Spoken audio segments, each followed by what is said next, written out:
আসসালামু আলাইকুম।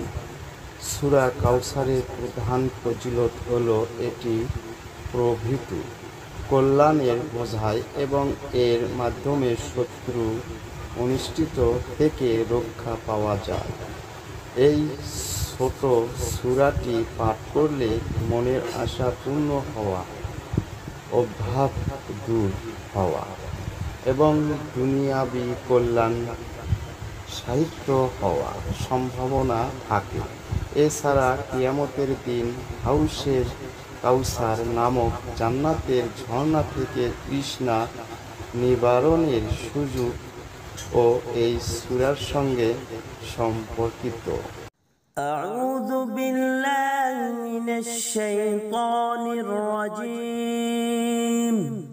بسم الله الرحمن الرحيم.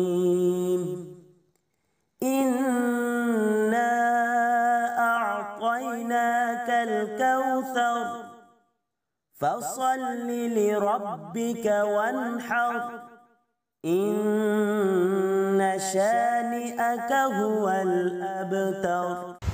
আল্লাহর নামে শুরু, যিনি পরম করুণাময় অতি দয়ালু। 2 নাম্বার, নিশ্চয় আমরা আপনাকে কাউসার দান করেছি। অতএব আপনার পালনকর্তার উদ্দেশ্যে সালাত আদায় করুন এবং কুরবানি দিন। নিশ্চয় আপনার শত্রুই হল মূলত নির্বংশ বংশ।